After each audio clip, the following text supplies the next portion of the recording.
In today's world, there are plenty of adults who exploit young people's dreams. I looked Steven, who's in the music industry, squarely in the eye and said, "Don't go tempting young kids with sweet promises just to take advantage of them." Steven responded to my blunt comment with, "This time, it's fine." His emphasis on this time caught my attention, but I decided that I'd step in and manage things if it came to that. My name is Christopher. I work at a well-known music shop, where I'm in charge of guitar crafting and repair. I get hooked on the guitar back in middle school, and even started a band in high school, dreaming of becoming a professional musician. That dream stayed with me until college, when I realized it might just stay a dream. But my love for guitars didn't wane, and I dedicated myself to a career centered around guitars. As I learned about crafting, I discovered just how much I genuinely loved guitars. Playing was fun, but I also loved the guitar's form and the raw, unshaped sounds it could make. I simply loved the instrument itself. That's why, after 7 years working at the shop, spending my days immersed in guitars, I feel fulfilled. My parents, on the other hand, seem worried. Like most parents, now that I'm almost 30, they've started asking about marriage and whether I have a girlfriend. There are times, I admit, when I think it might be nice to have someone, but reading guitar manuals, playing, and watching related videos still take priority for me. That's just how serious I am about guitars. I take pride in my work as a guitar specialist, but today, that dedication backfired. A customer complained about the maintenance and repairs I had done on his guitar. He was a beginner who'd received an old guitar and wanted it maintained and repaired if necessary.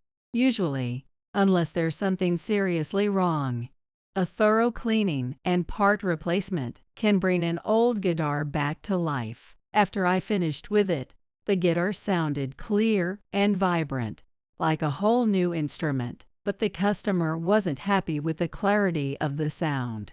What the hell? I liked that rough, unique sound it had before, and now it just sounds like a regular guitar, he shouted the moment he played it during pickup. Apparently, he'd liked the unstable, gritty sound it had before the maintenance. That roughness you liked was due to wear on the nut and bridge. The true sound of this instrument is, I started to explain, but he cut me off. I didn't ask for this. I liked it as it was. Who told you to change it? I had performed the maintenance to maximize the guitar's potential.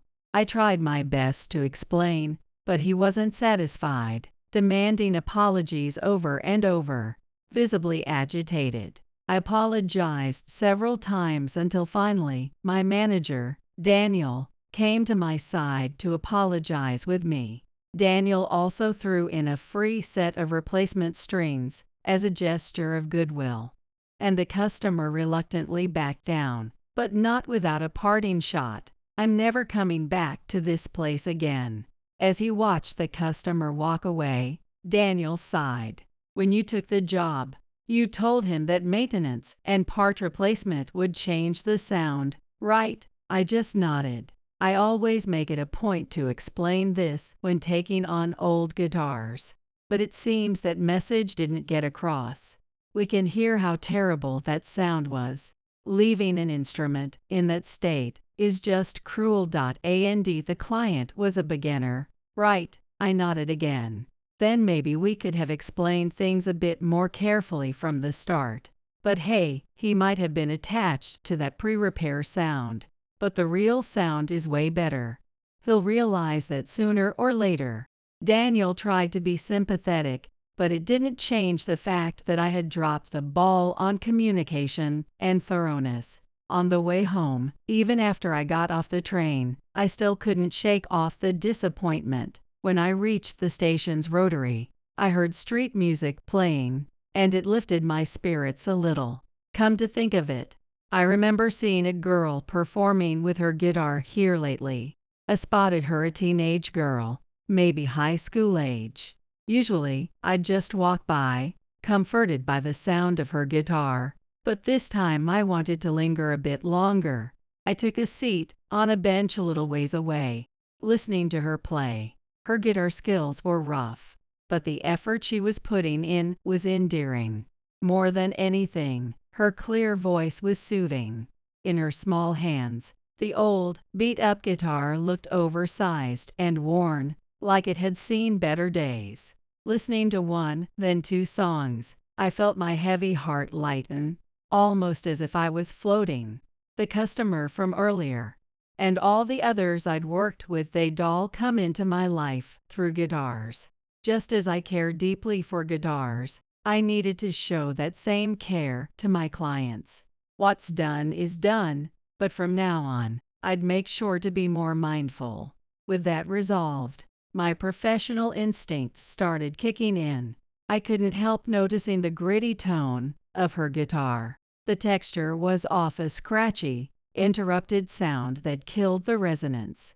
Now that I'd picked up on it, it was hard to enjoy her music. Blame my picky ears.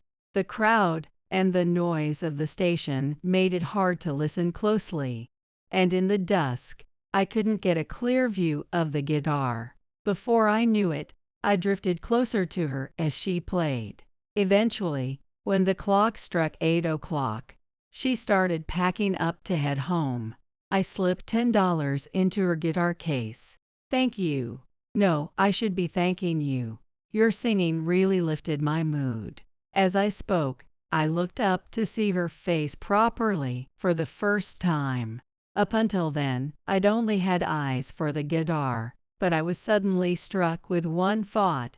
"She's cute." I swallowed the words before they could escape my mouth. A grown man muttering cute to a high school girl might come off the wrong way. Probably, but I couldn't quite process the shock of the feeling I'd just had, so I took a step back and averted my eyes, letting them fall back on her guitar instead. "Oh yeah, right. That guitar of yours could use some maintenance." The words slipped out naturally, a response to what had been on my mind for a while now. "Oh, yeah, it really could, but..." She trailed off, looking uncertain. "I repair and maintain guitars for a living. You should bring it by sometime." I took out a brochure from the shop, marked the studio where I worked, and handed it to her. She looked at it with a bit of confusion, but took it. I didn't think much of it, but she actually showed up at the studio the next weekend. "Welcome to the shop. I was hoping you could replace my strings." She started, lowering her voice. "But I don't really have much of a budget." Looking embarrassed, she held out a hand, clutching a Ziploc bag filled with the earnings she must have saved up from her street performances. Inside were a $10 bill, and the rest in small coins. "I have $45.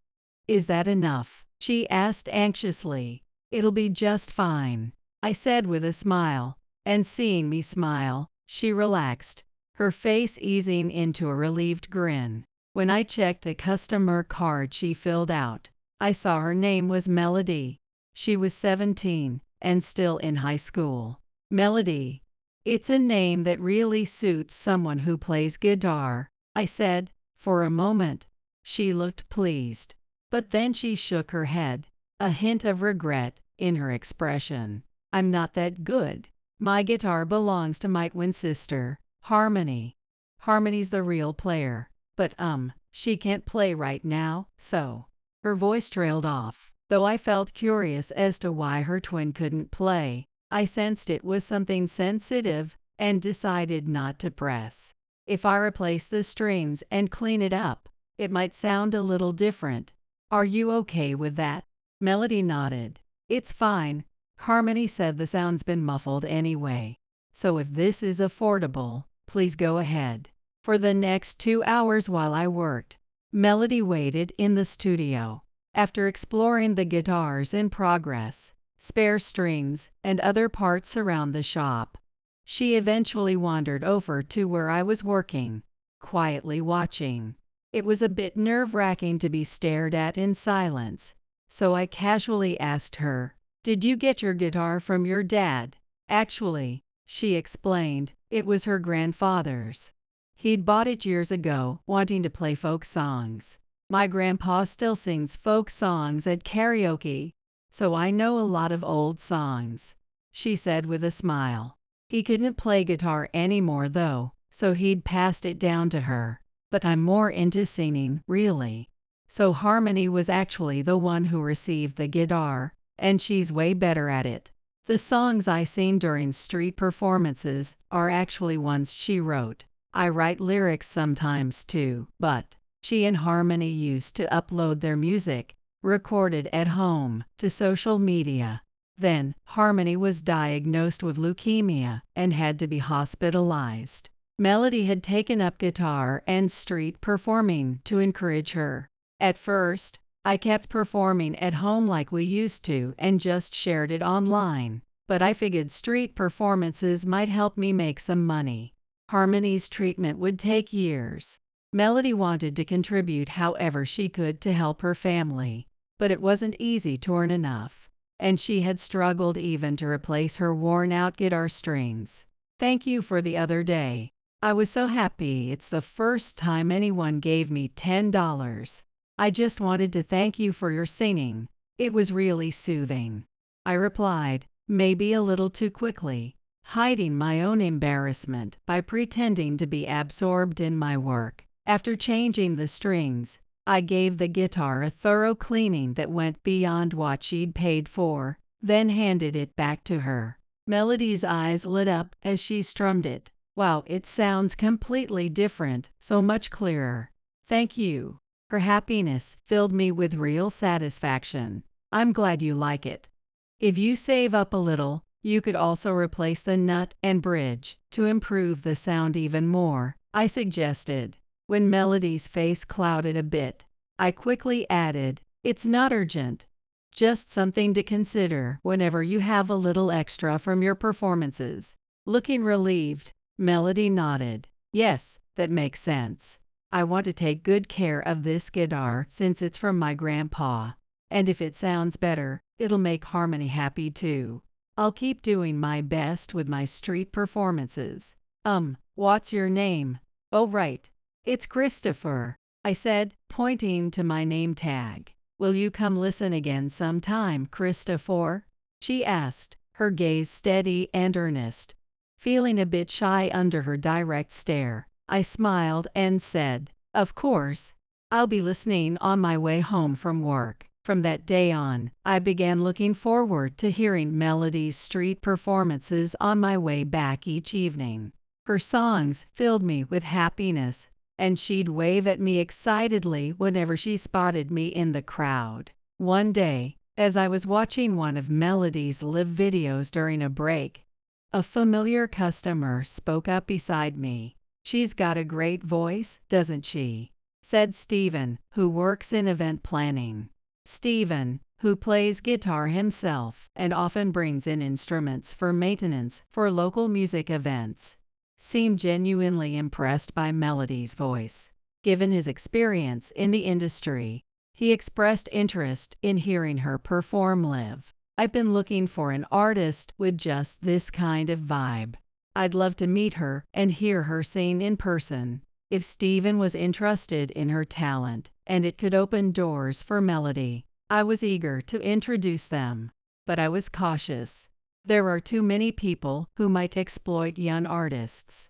I fixed him with a steady look. "Don't go waving around any too good to be true offers, got it?" Steven wasn't offended.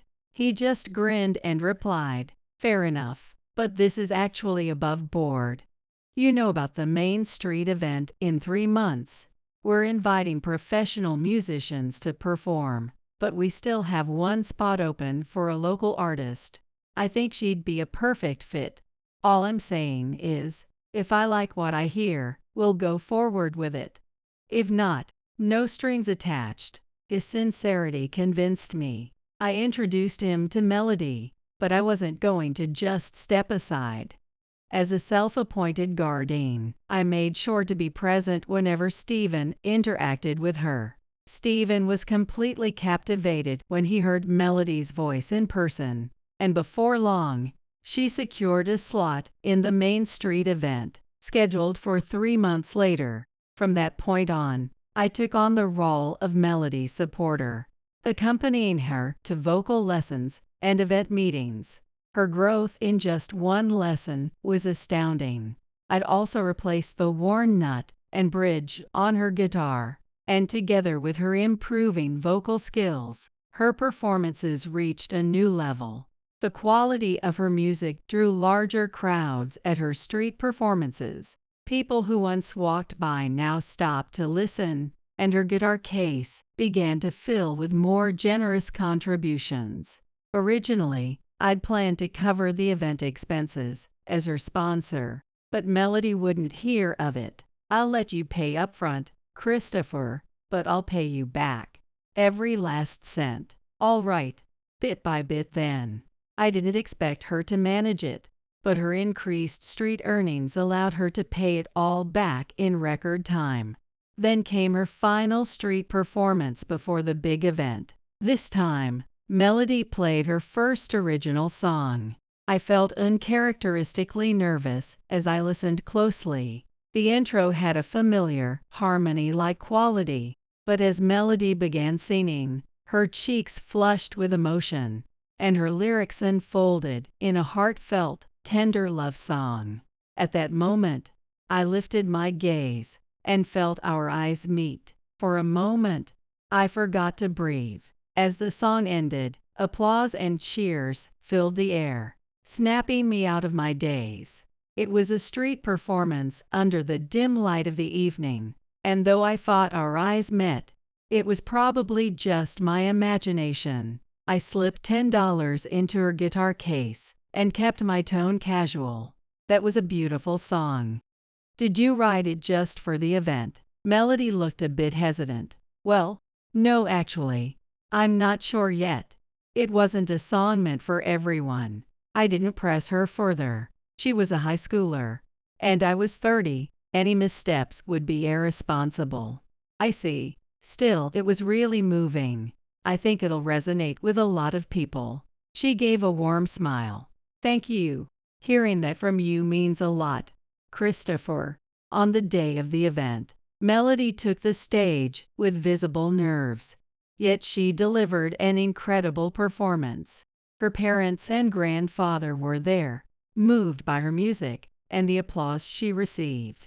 The song she'd written, "Do Personal," was a hit, and the crowd erupted into a heartfelt ovation. When Melody stepped off the stage, her face was aglow with joy and tears. "Christopher, did you hear me?" I actually did it." I felt an overwhelming urge to hug her, but held back, opting instead to rest a hand on her head. "You did amazing. Congratulations on a successful debut." After that day, Melody began performing at live music venues. She continued visiting the studio often, sharing her triumphs, discoveries, and even some setbacks. I watched her growth with a mix of pride and a bittersweet feeling. Time went on, and Melody entered college. Her twin sister Harmony's treatment was progressing well, allowing her to finally recover at home. With Harmony's return, Melody shifted focus, reducing her solo performances, and instead sharing moments of the two of them playing music together online. Whenever Melody stopped by the studio for guitar maintenance, she'd update me with every little detail of her life. "By the way, the guitar Melody is currently using is one that I built myself. The old guitar from her grandfather is now being used by Harmony. I gave Melody the new one as a college entrance gift, though she seemed shy about accepting it. I explained it was far from perfect, so I needed her to test it out and give me feedback. The connection we shared through that guitar filled me with happiness." Melody came by the studio again that day, talking about her recent live performance with Harmony and sharing updates on college. "Christopher, I'm going to become a registered dietitian," she said, her expression earnest. "I know it's a bit of a challenge, but I want to earn my RD certification and work in a hospital." Her serious, determined look surprised me, though I figured she must have been inspired by all she went through with Harmony's treatment. A registered dietitian? Huh, that sounds tough, but I'm sure you can do it. But what about music and guitar? She smiled, a bit bashfully. "I'm still going to keep playing and singing. One day, I want to perform at the hospital and play music for the patients there." The idea of Melody working as an RD and lifting patients' spirits through music was inspiring. "You're incredible, Melody. I'll be cheering you on." "Thank you," she replied, beaming. True to her word, Melody went on to earn her RD certification, landing a job at a general hospital in the neighboring state. Around the same time as I approached 35, I left my company and went independent. My parents had been encouraging me to set up a studio on our family property, and finally, I agreed. I still maintained a strong relationship with my former music store, arranging for them to showcase my guitars and take repair requests. And, by coincidence, my new studio happened to be in the same town as Melody's hospital. Wait, Melody's job and Christopher's new studio are close by. "No way, is that really just a coincidence?" Harmony asked, incredulous, when she and Melody first visited to celebrate my new venture. It was true Melody's job assignment was purely by chance, but I couldn't exactly claim the same. Knowing Melody would be here was what made me decide to set up my studio in this town.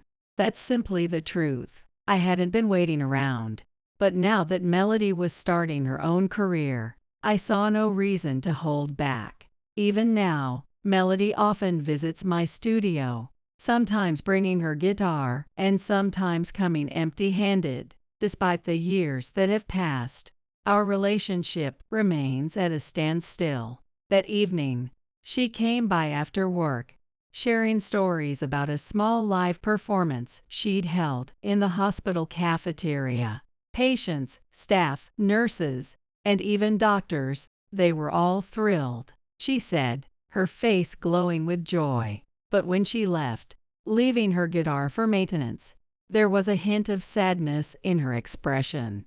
On her next visit, I played the guitar for her, strumming the sweet love song she'd written years ago. I'd listened to the old recording so many times that I'd memorized it. "Wait, is that?" Melody murmured, but I kept my eyes on my fingers, playing through the song.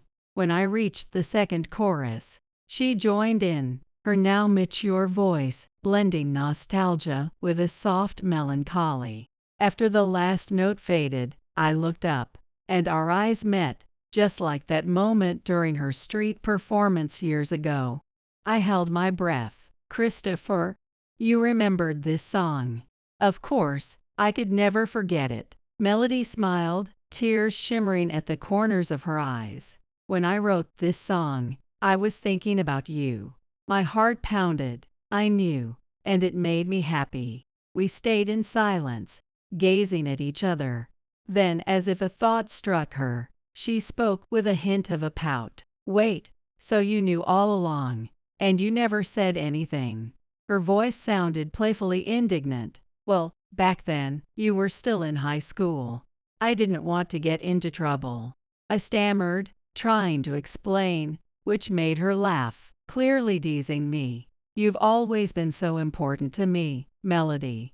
From the moment I first heard her sing on the street, Melody became someone I treasured above anyone else. "Well, I'm an adult now, so I guess your guardian duties are officially over." She blinked, and a playful gleam returned to her tear-brimmed eyes. She tried to sound teasing, though her voice wavered with emotion. I was ready to meet her feelings openly. "I've loved you from the very start. Meeting you through music, getting to share all this time with you, it's been the greatest happiness of my life." I want to stay with you always. Even if there's no guitar, she asked. What? The guitar will always be part of it. Right, that's not quite what I meant, but, well, never mind. Melody smiled warmly through her tears. I don't know why, but I can't stop crying. Love filled my heart as I watched her, and soon after, we were married. My parents, who had almost given up on the idea of me ever marrying, were overjoyed and quickly fell in love with Melody's charm. Her family harmony, her parents, and her grandfather were equally thrilled. To celebrate, we hosted a small live performance in my studio, inviting both of our families. Melody and I played a guitar duet, with harmony on accompaniment, and Melody singing. To thank her grandfather for the guitar that first brought us together, I played a heartfelt folk song. It wasn't long before he joined in, followed by our parents, harmony, and finally Melody, until we were all singing together in a joyful chorus. Since then, Melody and I have continued to hold many concerts in the studio. Usually, it's the two of us performing, with harmony joining from time to time, much to the delight of our neighbors. And now the real stars of our mini concerts are our two young children, who love to dance along to the music. Both kids are preschoolers, but they already adore the guitar. Alongside their adorable dancing, they sometimes surprise us with little bursts of song that hint at their natural talent. Now I make a living doing what I love, crafting and playing guitars, and spend each day surrounded by the music and laughter of the family I cherish.